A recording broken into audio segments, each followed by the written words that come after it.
E aí pessoal, tudo bem? Eu sou o Akira, seja bem-vindo para mais um vídeo, ou seja bem-vinda, se você é menina, tá? Eu quero comentar com vocês hoje sobre o ensino para as pessoas... O ensino? Meu Deus, o que é isso?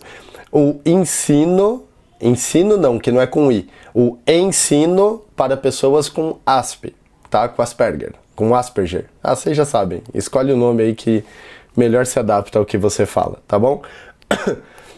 Como vocês viram, eu tive vários vídeos atrasados, então hoje eu tô realmente tentando trazer o máximo de conteúdo para vocês, que eu tenho várias pautas anotadas, eu li todos os comentários, obrigado pelo carinho, e somos todos Wakanda. E a questão é a seguinte, a pessoa quando tem Asperger, ela aprende de uma forma diferente.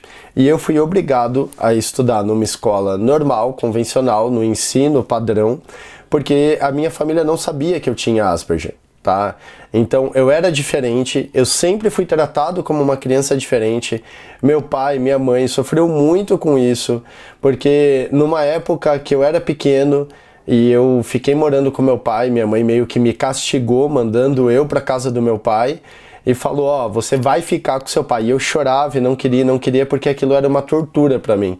E se eu não me engano, eu passei tipo 1 ano lá, tá, com meu pai em Jaú, e aí eu acabei estudando também, então fui pra escola, e eu meio que virei amigo dos professores, eu virei meio que amigo da merendeira, e tudo isso porque eu era um capeta, velho, sabe? Tipo, eu era muito agitado, eu queria participar de tudo, Então, assim, uma das formas que eles viram assim, cara, como ele é muito agitado, ele é muito pilhado, vamos criar ele como um auxiliar, sabe?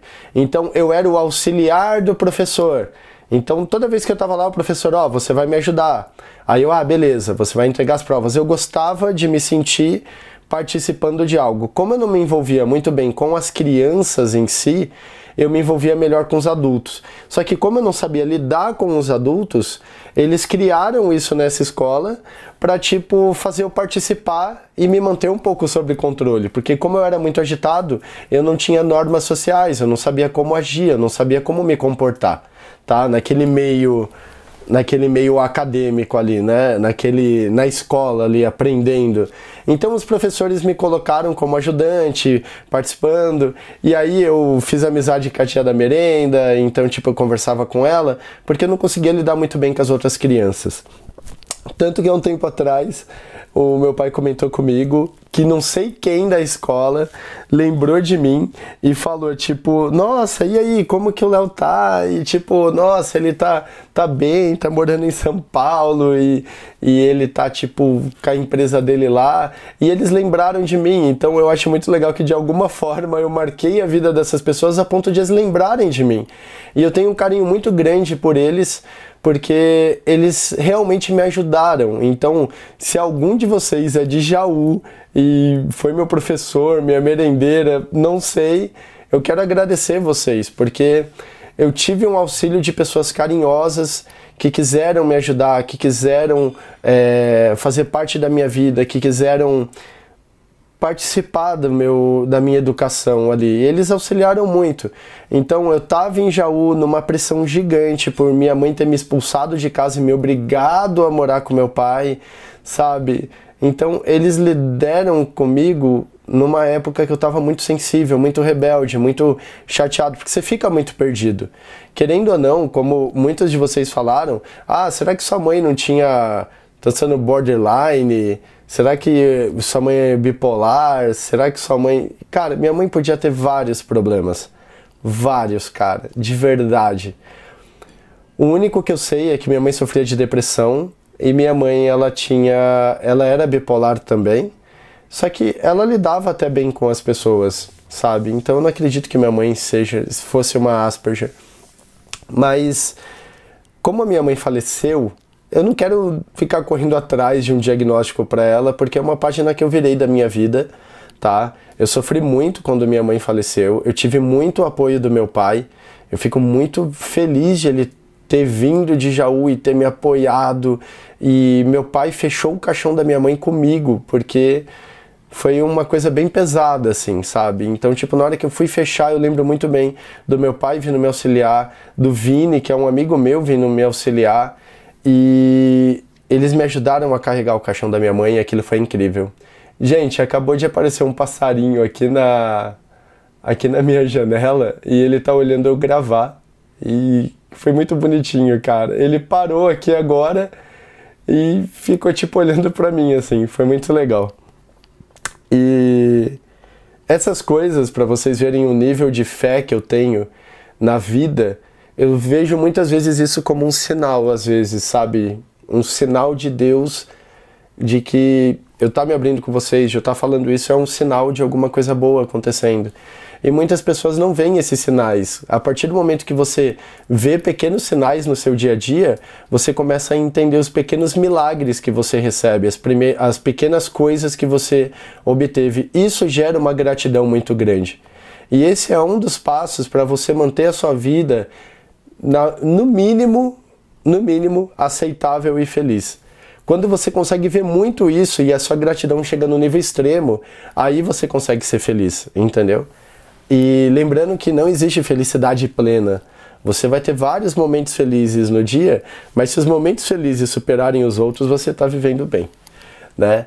Aí voltando para o ensino, eu tive essas pessoas que me ajudaram e eu achei muito legal elas me auxiliarem ali.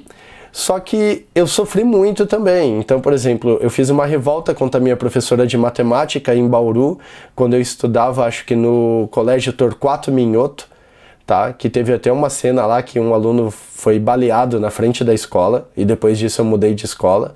Outra escola que eu estudei muito legal, assim, em Bauru, eu acho que era... Putz, eu não vou lembrar o nome agora. Mas assim, Eu estudei numa escola que era perto de uma linha de trem e eu lembro que da minha casa até lá dava uns 4 quilômetros e eu tinha que andar muito. Então eu pegava a rabeira no trem e eu descia lá perto da escola para não ter que ir andando tudo isso. Até que um dia me pegaram lá, a polícia me pegou pegando rabeira no trem e aí ligou pro meu pai em Jaú e tipo, meu pai teve que dar satisfação e eu tomei uma bronca ferrada. Porque eu podia ter morrido, né? Vocês sabem que é muito perigoso. E em quesito de ensino, eu acredito que as escolas não estão preparadas para ensinar as pessoas Asperger, porque a gente precisa realmente de um ensino diferenciado e na maioria das vezes os pais não têm condições de dar esse ensino, de pagar uma escola particular e um ensino adequado. Então, os professores estão tendo que se adaptar com isso. E eu acredito que os professores realmente deveriam tentar criar células na classe. Pegar as pessoas com autismo, né, ou com algum espectro autista e colocar numa parte da sala e diferenciar as avaliações, o tempo de entrega, até mesmo as atividades têm que ser estudadas.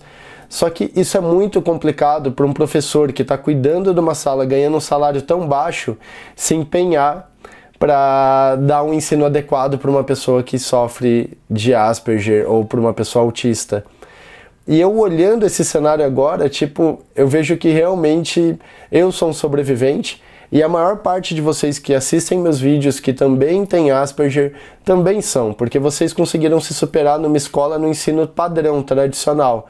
E tudo isso porque a maior parte dos pais não sabiam que vocês tinham Asperger. Então vocês foram cobrados como pessoas normais. Eu, por exemplo, fui espancado várias e várias vezes porque eu não conseguia decorar a tabuada. Então meu padrasto me batia muito. Eu lembro de dezenas e dezenas de vezes que eu apanhei, que eu fiquei de castigo, que eu fiquei sem jantar, que eu não podia dormir, que eu não podia brincar enquanto eu não decorasse a tabuada. E eu nunca decorei, gente. Até hoje eu não sei a tabuada. A única tabuada que de vez em quando eu lembro de relance na minha mente é a tabuada do 6. Agora, se você perguntar para mim quanto que é 7 vezes 8, eu não sei te responder. Eu não sei porque, você criou um trauma. Não, eu sempre tive dificuldade e para ajudar eu ainda apanhava para decorar aquilo. Então o meu ensino foi uma bosta, sacou? E eu vejo que assim, eu só consegui passar pela escola porque eu tive funcionários da escola que tinham um carinho gigante por mim e me apoiavam psicologicamente no meio social, tá? E isso me fortalecia para eu chegar dentro da sala de aula e me esforçar para aprender. Eu sempre fui um daqueles alunos que sentei na primeira cadeira, assim, da carteira, sabe? Eu sentava na frente do professor. Então a sala estava pegando fogo, todo mundo gritando e eu tentando prestar o máximo de atenção no professor e na matéria. Por quê? Porque todo o barulho da sala eu não conseguia prestar atenção na matéria e eu não conseguia entender o que o professor estava falando, porque virava um mixer de informações e eu não conseguia captar. Então eu acho que eu passei vários anos colando e eu passei vários anos aprendendo mais por livro do que com o professor, porque eu não conseguia entender a lição por culpa do barulho e da influência dos outros alunos no meu ensino. Eu até hoje lembro que eu apanhei muito na escola e eu sofri muito com isso, porque eu pedia pra galera ficar quieta, eu pedia pra galera fazer silêncio. Eu queria estudar numa biblioteca, e isso é impossível no ensino médio, no ensino fundamental, tá? Porque tá todo mundo gritando, berrando, e hoje em dia a disciplina nas salas são piores ainda. Então eu acredito que a melhor forma de uma pessoa com autismo e Asperger aprender é ela aprender num lugar silencioso. A melhor forma é ela aprender no ritmo dela, pelos ramos de interesse dela, tá? Não aprender o geral, porque tem coisas que ela não vai se interessar e ela não vai captar. E ela, na verdade, vai estar perdendo tempo aprendendo aquilo. Eu podia ter estudado tanta coisa legal no lugar de tabuada, sabe? Eu gostava muito, mas muito mesmo de ciências, eu gostava muito de geografia, de história, sabe? Eu sempre gostei mais disso do que de português, do que de matemática. Tanto que hoje eu trabalho no ramo de esportes e não trabalho, tipo, nessa área mais assim de exatas, porque eu não consigo, cara, eu não lido bem com isso, entendeu? Então acho que um lugar silencioso e um ensino adequado, com um foco no que realmente a criança quer aprender, isso realmente vai fazer a diferença, isso realmente vai mudar tudo, tá? Então essa é a minha dica. Eu queria falar um pouco sobre educação e, cara, eu falei muitas coisas aqui, mas vocês já perceberam, é um bate-papo. Eu espero que vocês consigam filtrar as informações e juntar tudo, porque eu só consigo pensar assim e às vezes tudo se mistura e depois volta e é uma loucura. Tá? Obrigado por me acompanhar, deixa o seu like, se inscreve no canal, um abraço e tchau!